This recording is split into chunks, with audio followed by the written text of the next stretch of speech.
নমস্কার, আমি অ্যাস্ট্রোজিৎ।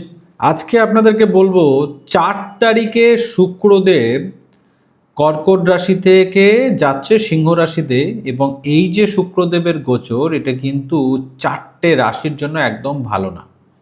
শুক্রদেব 4 তারিখ মানে জুলাইয়ের 4 তারিখ কর্কট রাশি থেকে সিংহ রাশিতে যাচ্ছে। এখানে যাওয়াতে 4টে রাশিকে কিন্তু সাবধানে থাকতে হবে, কারণ শুক্রদেব যখন 4 তারিখে যাচ্ছে গোচরে, তখন সেখানে কেতু থাকছে এবং শনি এবং শুক্র দুজনে মিলিত হয়ে ষড়াষ্টক যোগ তৈরি করছে। ষড়াষ্টক যোগ অন্যান্য ক্ষেত্রে ভালো ফল দেয়, কিন্তু এই ক্ষেত্রে 4 রাশির যেটা 6, 8, 12 থেকে তৈরি হবে, এটা কিন্তু একদম ভালো জিনিস নয়। এতে যে 4 রাশির কথা বলবো তাদেরকে কিন্তু জুলাইয়ের 4 তারিখের পর থেকে যথেষ্ট সাবধানে থাকতে হবে। প্রথম যে রাশির কথা বলবো সেটা হচ্ছে মেষ রাশি। মেষ রাশির কেরিয়ারের দিক ঠিক থাকবে, কেরিয়ার নিয়ে কোনো প্রবলেম নেই, কিন্তু হেলথ রিলেটেড সমস্যা কিন্তু ভুগতে হবে। চোট লাগতে পারে, অ্যাক্সিডেন্টের ঝুঁকি বেড়ে যেতে পারে, তো মেষ রাশিকে কিন্তু সাবধানে থাকতে হবে। দ্বিতীয় রাশি হচ্ছে কর্কট রাশি। কর্কট রাশিরও কিন্তু হঠাৎ করে অর্থের লস হওয়া, মানে ব্যবসায় লস হয়ে যাওয়া, টাকা চোট খেয়ে যাওয়া, জমি জমা সংক্রান্ত সমস্যায় ফেসে যাওয়া, এটাও কিন্তু হবে। 15 তারিখ অবধি দেবগুরু বৃহস্পতি বাঁচিয়ে নেবে সব কিছু। 15 তারিখের পরে যখন দেবগুরু বৃহস্পতি অস্ত হয়ে যাবে, তখন কিন্তু সমস্যা আরও বেড়ে যাবে। 3 নম্বর রাশি হচ্ছে তুলা রাশি।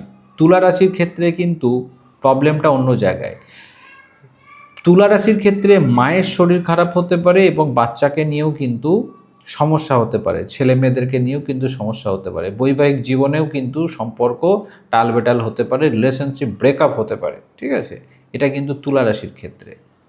4 নম্বর রাশি হচ্ছে মকর রাশি। মকর রাশির ক্ষেত্রেও কিন্তু সেম, মায়ের শরীরের দিকে ধ্যান রাখতে হবে এবং বড় ইনভেস্টমেন্টের হাত থেকে বাঁচতে হবে।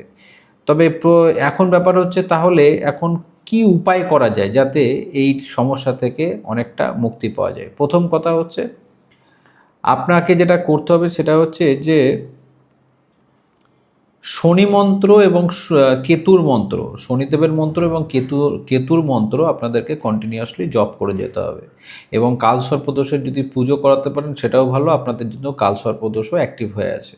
কালসর্পদোষের পুজো করুন, মহাদেবের পুজো করুন এবং শনি মন্ত্র কেতু মন্ত্র জপ করুন, তাহলে কিন্তু আপনারা ভালো থাকবেন। আর যদি কেউ আমাকে দিয়ে আপনাদের জন্মছক দেখাতে চান, তাহলে পেজে দেওয়া নাম্বারের সঙ্গে যোগাযোগ করতে পারেন। আর যদি কেউ বাস্তু ভিজিট আমাকে দিয়ে করাতে চান, আপনাদের ফ্যাক্টরি প্রপার্টি যে কোনো কিছু, তাহলে পেজে দেওয়া নাম্বারের সঙ্গে যোগাযোগ করবেন।